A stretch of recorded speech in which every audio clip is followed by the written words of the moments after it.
Where did I put that soap?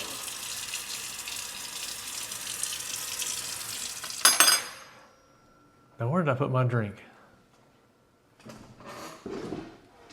There it is.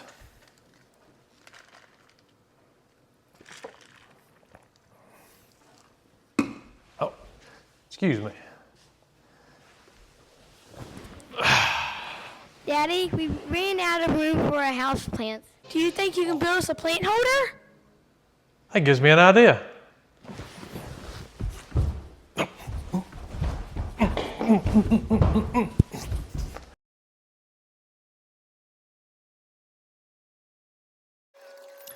Hey guys, welcome back to Squirrel's Woodshop. This is Danny, and you guessed it, today we are making some pot holders. Or like shelves.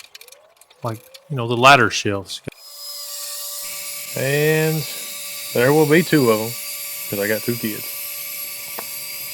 So you need to stick around to the end to see which one you like the best. Plant holders. Not my kids. You can't pick a favorite kid. That's just wrong. Here we're just ripping down some 4/4 maple board. Now we're going to glue these up, and they're going to be our shelves. Now we put one good straight edge on there with a track saw. And now we're taking them and cutting them into 30-inch strips. We're going to have one at about 28 and the other one is 26 inches wide. Once we got them all cut down, it was time to go check on the shop manager. Make sure she was alright. Pancake. Yeah? You good girl?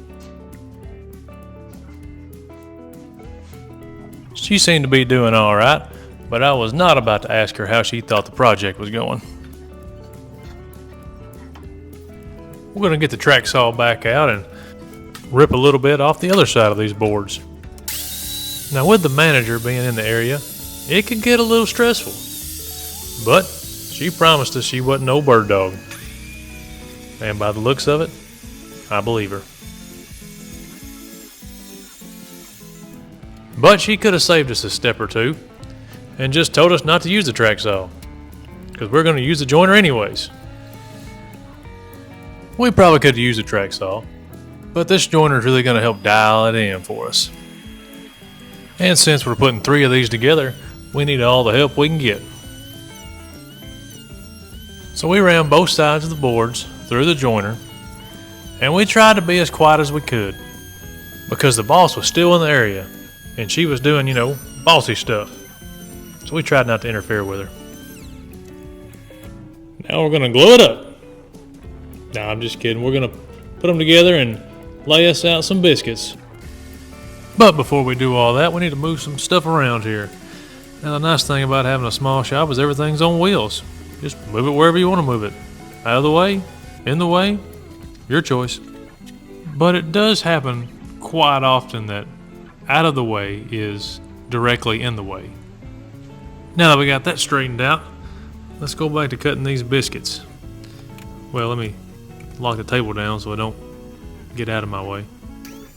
Anyways, now we're just going to put the biscuits in. We're doing 3 here. That should be plenty to help us line this board up.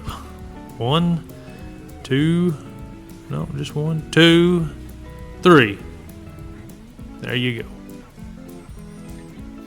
Now if you're ever planning on using biscuits, go ahead and do yourself a favor and dry fit them in there, because it is not fun when they just won't fit and you're stuck in the middle of a glue up trying to pull everything back apart because you didn't dry fit your biscuits. So do yourself a favor, dry fit your biscuits. So now we're gonna actually do the glue up this time. We're actually gonna do it in 2 parts. We're gonna glue one section up, and then we're gonna glue another section up. So to make it where you can understand, 3 boards is needed for 1 shelf. Yeah, that's a little bit easier to say. Could have just said that the first time. Then everybody would have been on the same page. But no, that was way too easy. Well, would you looky there? we finally got the squirrel out of his den. He helped with a little bit of knowledge there, and then he left. Oh well. It just seems like it's getting harder and harder to find good help these days. Well, technically, this is his shop, since it's Squirrel's wood shop. So I guess that makes me the helper. Well, I guess I do a lot of helping. You know, I make sure he's got his tools in the right places and make sure they're well used. Yeah, I do a lot of useful things. Think I'll just make myself useful right now and use this table saw and its dust collection. Yeah, that's what I'm gonna do. Here we're just using the table saw to cut down our depths of our shelves. And once we got all them cut down, we took it over to the planer. Get everything nice and smooth and level everything out that may have been off from the glue up there. Now I'm going to put these boards tail to head or front to back or however you want to look at it as close as I can, and that's going to help prevent sniping and it digging into the board. Then we're going to come right back over here to the chop saw. Does anybody call them chop saws? Or is that just me? Anyways, as you can see, this blade is struggling to get through this wood. So we went ahead and changed the blade, and wow, does that make a difference. No burn marks, no cut marks. Beautiful. We got all that finished up, and now it was time to put the legs in. And in order to do that, we need to cut out a chunk. So here we go with a crosscut sled, and if you'll notice, I've got my stop blocks on, and that's going to be my start and my end. I want to make sure I get a good straight side on there, so I'll go ahead and clamp them, but in the middle, just keep running through there till we get it all hogged out. Put my clamps back on and finish up the end cut.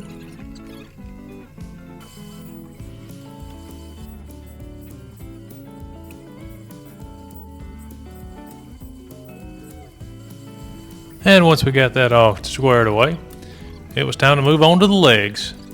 Now these legs are going to sit inside the pieces we just hogged out. So it's going to be about a 1x1 square.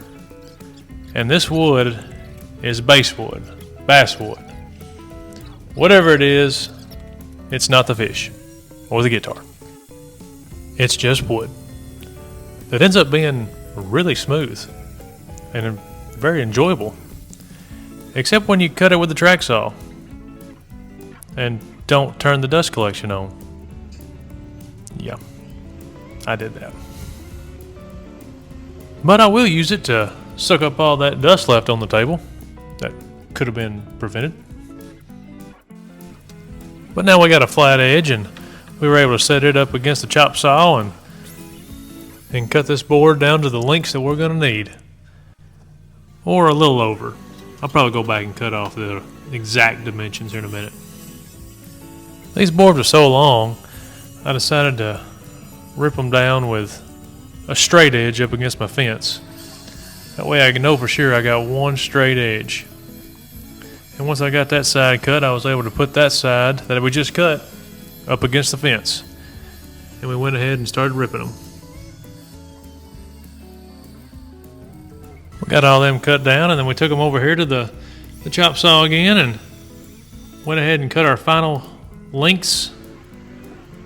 But we also needed to cut 45s in them, because if you remember, they're going to be in the center of the shelves, and so I still need to go back to the wall, and then I need to anchor it to the wall. So it's going to 90 over to the wall and then 90 in again, so I can put a screw or a bolt, lag bolt, probably lag screw. I'll put something in there to hold it to the wall. Command strips might work. We'll see. So what we did here, we got this jig set up, and basically you just stick one piece in, cut it, and then cut your length. Ooh, that's real nice. Now once we got all those pieces cut, it was time to take it to the big blue glue up mat and, well, glue it up. We're also using these here 90-degree corner clamps. Make everything nice and tight. And it also makes it really hard to mess it up. There's plenty of other things to mess up. So anytime you can get away with not messing something up, seems like a good idea. Now we're just going to put a little dowel rod in these joints, kind of strengthen them up a little bit, not too much. We don't need a whole lot of support here, but it should help if there's any kind of twisting in the legs when we mount it to the wall. We got all the legs finished up, and then it was on to the most enjoyable part of the whole build, and that's sanding. Well, maybe not the most enjoyable, but still a step we gotta take. We got all them done, and it was time to assemble. Now the first one was fairly easy. It was basically just a spacer block sitting on the table and the shelf sitting on top of the spacer blocks. Glue it all together, clamp it up, good to go. But the second one, as you can see, well, it's basically the same as the first. We put a spacer block in, glued it up, and now we're gonna check for squareness and then put a clamp on it after I do something. There. Clamps on, square. Then we moved on to the last shelf. Same as the first and the second. Set it down, glue it up. And I put a little glue in the top sides of them, hoping it would kind of weasel its way in there somehow. But then I ended up wiping it off anyways. Maybe it helped. Maybe not, I don't know. We went back and made sure all the glue was cleaned up, gave it a once over with the square, made sure everything was nice and straight, finished cleaning up the glue. Then we moved on to the finishing process. Here we're using some Rubio Monocoat in the pure flavor. We just pour a little dab onto our pad here and scrub her in there real nice. Starting on the top side, I do believe, but we'll make sure to get the bottoms too. Now we originally were going to paint these legs, but my little girl probably would only want pink or purple legs. And that may look good, but we decided to go with just the pure Rubio Monocoat on the legs as well. But the little boy, he needed something more manly, so we went with black. Now I don't know if black makes it more manly or not, but it definitely looks good against this wood. Or maybe my manliness is drawn to the black. I don't know, but I like it.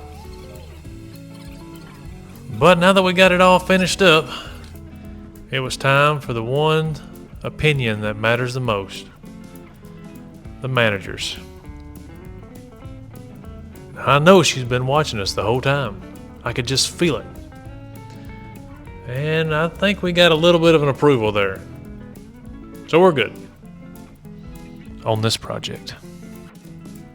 And if you've made it this far, thanks for watching. Be sure to like and subscribe so we can continue to grow this channel. And stay tuned to see what the next project my wife's got me doing. Let me know in the comments which one you like the most. And would you look at the decorating skills my kids have? They gotta get that from their mama. I know it's not from me.